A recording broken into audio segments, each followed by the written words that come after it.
네, 안녕하세요. 와일드카드 진행하는 카린입니다. 농구 최고의 인기 시대에는 독주가 아니었나.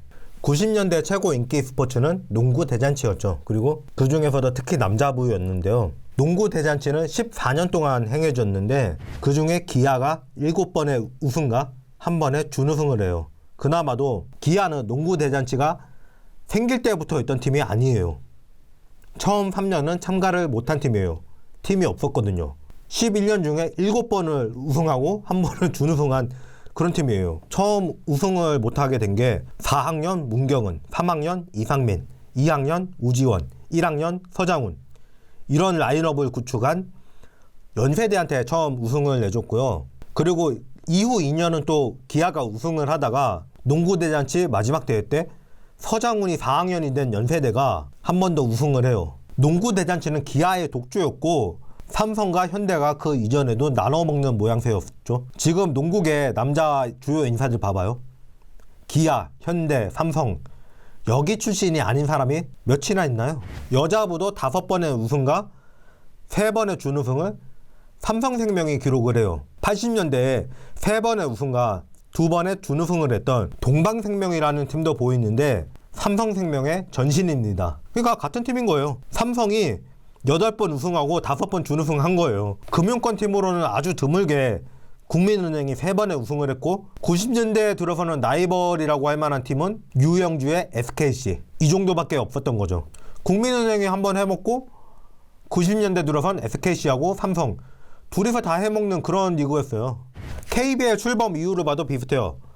KBL 출범 직후가 농구가 그래도 인기가 많을 텐데 출범 원년은 기아가 우승을 했는데 또 기아예요.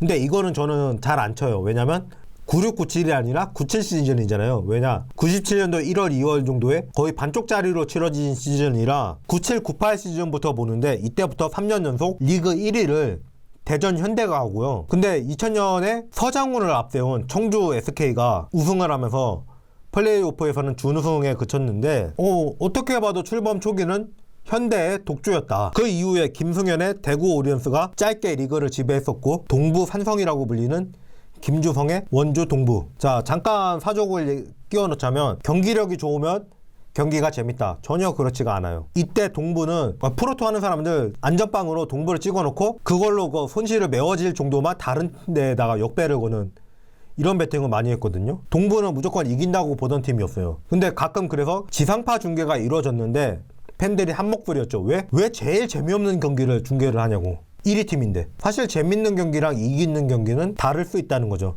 물론 그 팀 팬은 재밌겠지만. 그리고 한 팀 더 꼽자면 양동근의 모비스죠. 이 두 팀 말고 강호라고 할 만한 팀은 딱히 없는데 5세근에 안양 KGC가 3번의 우승을 했으니까 여기도 한번 인정을 할게요. 그러면 강팀은 3분의 1 미만 아니면 5분의 1. 이 정도만 인정받는 강팀인 리그가 계속 이루어지는 거예요. 물론 여자농구는 팀이 몇 개 없고 선수 변화가 없다 보니까 그 추세가 계속 길게 가는 추세긴 해요. WKBL도 단일 리그가 출범하고 신한 왕조 시절까지만 해도 인기가 괜찮았어요. 신한 독주 시절이에요. 이때도 독주를 했는데도 괜찮았다. 왜? 신한 선수들은 그래도 스타성들이 어느 정도 있던 선수들로 구성이 돼 있죠. 최윤아라든가 김단비라든가 김현주라든가. 단일리그 출범 전을 볼게요. 단일리그 출범 전에 여름 겨울 나눠서 17번의 시즌이 있었는데 이 중에 6회 우승, 준우승 3회, 리그를 군림한 팀은 삼성이었죠. 그리고 연속 우승을 한 신세계와 우리은행이 있었죠.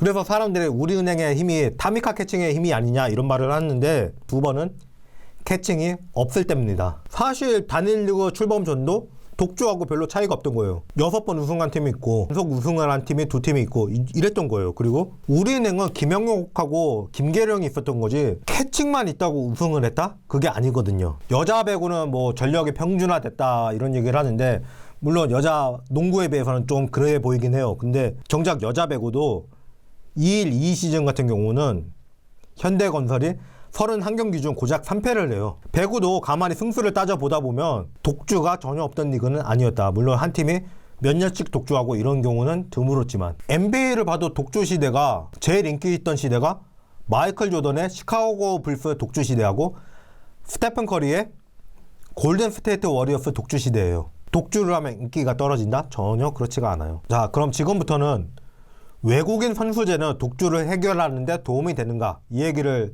말씀드려 볼게요. WNBA 올스타 10회, 올 WNBA 퍼스트 팀 7회, 세컨드 팀 5회, 올해 수비수상 5회, 스틸 부분 1위 7회, 통산 스틸 1위, 플레이오프 통산 득점 1위, 플레이오프 통산 리바운드 1위, 2011년 WNBA 정규 시즌 MVP. 누구를 얘기하는지 다 아실 거예요. 레전드 타미카 캐칭. 타미카 캐칭은 WKBL에 2003년, 2006년, 2007년 3번을 왔지만 타미카 캐칭이 없던 05년의 여름, 겨울 이 2번의 시즌도 우리은행은 우승을 해요. 그냥 잘하던 팀에 타미카 캐칭까지 온 것뿐이에요. 정작 이후에 타미카 캐칭이 왔을 때는 우승을 못했다. 타미카 캐칭이 와도 별로 변하는 게 없다고요. 그럼 단일 리그가 출범하면서 신한 왕조가 열려버린 걸 근거로 들 수도 있어요. 외국인 선수제가 폐지되자마자였죠. 근데 어떡하죠? 신한의 6연패는 2007년 겨울 시즌 단일 리그 출범 전부터입니다. 그냥 원래 잘하는 전력을 구축해놓은 팀이 그 이후 6년 동안 쭉 한 거예요. 그냥 가만 6년이 맞나? 2007년부터 시작이니까 5년인가요? 어쨌거나 시즌으로 치면은 6번이에요. 정작 외국인 선수제가 없을 때도 있을 때도 독주는 있었어요. 잘하던 팀이 그냥 쭉 잘했어요. 그냥 신세계 연속 우승, 우리은행 연속 우승, 최다 우승, 삼성생명 이렇게요. 그리고 이때 외국인 선수제가 있던 때죠. 단일 리그 출범 전. 자, 외국인 선수제가 재도입하면서 리그가 크게 반향을 겪죠. 근데 이거는 신한이 그만큼 그만 해먹을 때가 된 것도 있고요. 전주원도 이적했잖아요. 선수 진작에 그만두고. 정선민도 이적했고. 그래도 2등은 계속했어요. KDB 같은 경우 2등을 하다가 6등으로 알아서 추락해주고 이 틈을 잘 비집고 들어왔다. 이렇게 볼 수 있고, 외국인 선수제가 부활했던 그 시즌은 외국인 선수들이 리그 전체를 뛰지 않았어요. 그랬는데 1위를 했다는 거는 국내 선수가 그만큼 강해졌기 때문이다. 그냥 준비가 돼 있던 팀에 이기는 방법을 6연패를 하고 와서 비슷하면 이기는 게 당연하고 우승하는 게 당연했던 위성호 전주원이 와서 우승 DNA를 주입시켰다. 이렇게 보는 게 더 합당을 해요. 외국인 선수제가 생겨가지고 리그에 반전이 있던 게 아니라. 그럼 외국인 선수제가 그 기간 동안 계속 있었어요. 우리은행이 리그를 지배하는 동안 계속 있었어요. 보자면 우리은행은 외국인 선수제가 다시 부활한 그 직전 시즌 2011, 2012 시즌에도 10.2득점, 5.7리바운드 양지희, 12.6득점, 6.7리바운드 배혜윤, 14.5득점, 3점 성공률 36.1%의 이명희, 8득점이었지만 그 직전 시즌에는 10.4득점을 한 박혜진, 차후에 국대 주전 1번이 되는 이승하까지 준비가 돼 있는 상황이었고요. 이들의 기록은 그 다음 시즌에도 외인의 존재로 배혜윤하고 양지희가 기록이 조금 준 것 말고는 별 차이가 안 나요. 오히려 이들은 줄었어요, 기록이. 하나원큐가 지난 시즌에는 1승도 못할 뻔했던 팀이 지금 이번 시즌에는 지난 시즌하고 비슷한 승수를 벌써 챙겼죠. 리그 반도 안 했는데.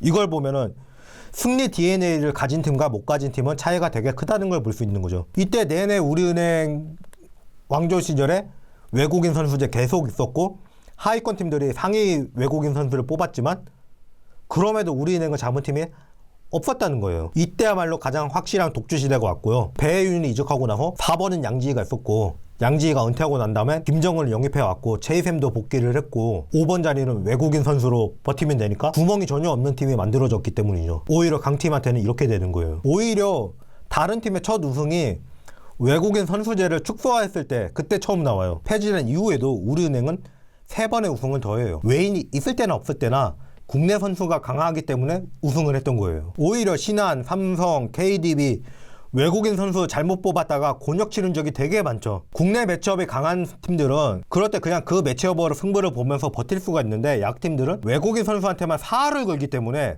외국인 선수한테 문제가 생기면 플랜 B가 없다는 거예요. 그래서 대차게 망해버리는 그런 경우가 나와요. 17-18 시즌에 KDB가 대표적인 예고요. 16-17 시즌에 외인을 건 신한, 15-16 시즌에 삼성 같은 경우 이런 경우가 거기에 해당하죠. 외인 교체밖에 답이 없으니까 외인 교체만 목을 메고 그 사이에 깨지는 건 어쩔 수가 없고 이렇게 되는 거예요. 그 사이 상위권 팀들은 그러거나 말거나 국내 선수 매치업에서 이기니까 그대로 쭉쭉 밀고 나갈 뿐이죠. 외인 선수제는 2019-2020 시즌을 끝으로 폐지가 돼요. WNBA 선수들이 오는데 이 선수들이 리그 일정 끝나고 오면 코로나 때문에 같이 해야 되는 격리 기간하고 맞지가 않았기 때문에 잠정 폐지를 했던 건데 그 이전 외국인 선수제 1인 보유제일 때도 우리은행하고 KB가 각각 1회씩 우승을 했고 폐지 이후에도 3시즌을 하면서 우리은행이 2번 우승에 1번 준우승, KB스타즈가 우승과 준우승을 1번씩 바뀐 게 없어요. 외국인 선수제가 있든가 없든가 바뀐 건 없다는 거예요. 왜? 어차피 강팀에도 외국인 선수가 와요. 국내 선수들은 풀이 적다 보니까 국내 선수의 기량차가 크지만 외국인 선수들은 다 WNBA에서 뛰는 선수들이 오기 때문에 이들의 기량차는 1순위든 12순위든 그렇게 크지는 않다고 봐야지. 맞아요. 구성에 맞냐 안 맞냐 이 정도 차이가 있을 뿐이죠. 그러니까 외인으로 전력차를 메꾸겠다? 얼토당토 없는 거죠. 역사를 봐도 그런 예가 없어요. 단적으로 18-19 시즌에 KB 스타즈는 5순위로 포워드 카일라 썬튼을 뽑고도 우승을 해버려요. 앞에 다른 팀들은 다 센터를 뽑았는데 박지수가 있다 보니까 포워드를 뽑을 수 있고 그렇게 해서 검증된 카일라 폰튼을 뽑고 우승을 해버린 거죠. 그 다음 우승이 KB에는 강희슬이 합류한 직후 시즌 그때예요. KB가 지난 시즌에 박지수도 아프고 강희슬도 아프고 김민정, 연민화도 상당 부분 빠졌고 이러면서 한 해 쉬어가는 시즌이 됐을 뿐이지 그러면서 모기업의 지원을 등에 업은 BNK가 2등을 한 번 했을 뿐이에요. 여전히 이번 시즌에도 우리은행과 KB의 강세는 여전해요. 이거는 외국인 선수제가 있든 없든 똑같은 거예요. 이 경험을 했던 사람이 외국인 선수제를 가지고 해결을 하겠다? 뇌가 포맷된 거지 그냥.